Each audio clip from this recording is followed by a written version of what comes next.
Hi అండి, welcome back to my channel Maruthi educational world. అందరికీ నమస్కారం అండి. ఈ రోజు నేను బిఈడికి సంబంధించిన చైల్డ్ డెవలప్మెంట్ లోని సిలబస్ గురించి అంటే విషయ ప్రణాళిక, యూనిట్ పథకము, లెసన్ ప్లాన్ గురించి అంటే విషయ ప్రణాళిక గురించి చెప్తున్నాను.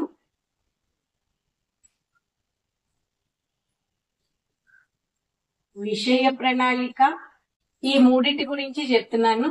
విషయ ప్రణాళిక అంటే సిలబస్ అన్నమాట. యూనిట్ ప్రణాళిక అంటే యూనిట్ ప్లాన్, లెసన్ ప్లాన్ పాఠ్య ప్రణాళిక అంటే. అయితే ముందుగా మనం విషయ ప్రణాళిక గురించి తెలుసుకుందాం ఈరోజు. విషయ ప్రణాళిక అంటే ఏంటి అంటే పాఠ్య పుస్తకాల ఆధారంగా అందించేదన్నమాట. పాఠ్య పుస్తకాల రచయితలు విద్యా లక్ష్యాల ఆధారంగా విషయ ప్రణాళికను నిర్మిస్తారు. ఈ విషయ ప్రణాళికని సిలబస్ అని అంటాము. విద్యా ప్రణాళికల్లో సాధారణంగా ఉండే అంశాలన్నింటినీ విషయ ప్రణాళిక అనేది నిర్దిష్టంగా రూపొందించడం అంటే వ్యక్తపరుస్తుంది అన్నమాట.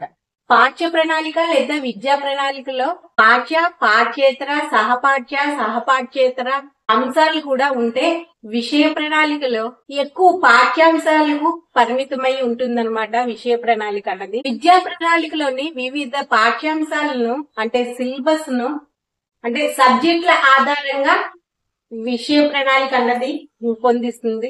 దీన్ని కూడా విద్యావేత్తలు, రచయితలు రూపొందిస్తారు. దీనిని ప్రాథమిక సమాచారంగా తీసుకొని అంటే స్వీకరించి ఉపాధ్యాయుడు అభ్యసన అనుభవాలను కల్పిస్తాడనమాట. విద్యా ప్రణాళిక అన్నది ఉపాధ్యాయుడికి దారి చూపిస్తుంది. అయితే ఉపాధ్యాయుడు కేవలం దీనికి మాత్రమే పరిమితమయ్యి ఉండడు. ఇది విషయ ప్రణాళిక. ఇంకా నెక్స్ట్ వన్ యూనిట్ పథకం గురించి తెలుసుకుందాము. అయితే విషయ ప్రణాళిక ఆధారంగా పాఠ్య పుస్తకాలు అన్నవి రూపొందుతాయి. అయితే ఈ పాఠ్య పుస్తకంలో పాఠ్యాంశాలు అన్నవి వివిధ యూనిట్లుగా ఉంటాయి అన్నమాట. ఒక్కో యూనిట్ లో ఒక్కో పాఠ్య విషయం ఉంటుంది. ఈ పాఠ్య విషయం ఆధారంగా ఉపాధ్యాయుడు ఆ యూనిట్ ద్వారా సాధించాలనుకున్న లక్ష్యాలను రూపొందించుకోవాలి. మోరిసన్ ప్రకారం యూనిట్ ఉపగమనంలో సోపానాలు ఏంటేంటి ఉంటాయి అని అంటే అన్వేషణ, ప్రదర్శన, సంలీనము, వ్యవస్థీకరణ, మననం, ఇవి సోపానాలు ఉంటాయి అన్నమాట.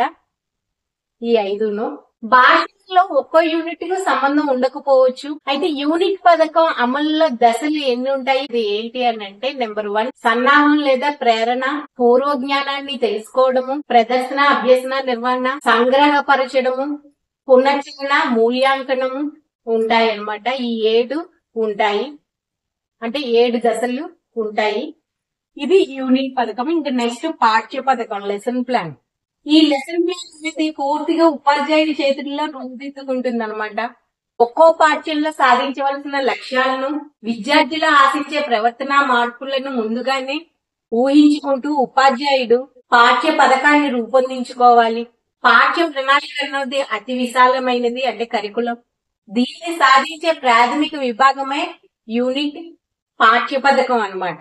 దీన్ని సాధించే ప్రాథమిక విభాగమే పాఠ్య పథకం. పాఠ్య పథకం అంటే బేసిక్ యూనిట్. ఇది పీరియడ్స్ వారీగా ఉంటుంది కాబట్టి దీన్ని పీరియడ్ పథకం అని కూడా అంటారు. ఇదనమాట ఇవాళ క్లాస్. విషయ ప్రణాళిక, యూనిట్ పథకము, పాఠ్య పథకము గురించి చెప్పాను.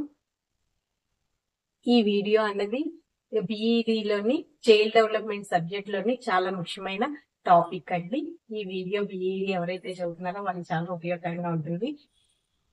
ఈ వీడియో కానీ మీకు నచ్చితే ప్లీజ్ లైక్ చేయండి, మా ఛానల్ సబ్స్క్రైబ్ చేసుకోండి. ఒకసారి మీరు ప్లేలిస్ట్ కానీ చూస్తే సబ్జెక్ట్ వారి టాపిక్స్ కూడా ఉంటాయి, ఒకసారి చెక్ చేసి చూడండి. Okay, thank you.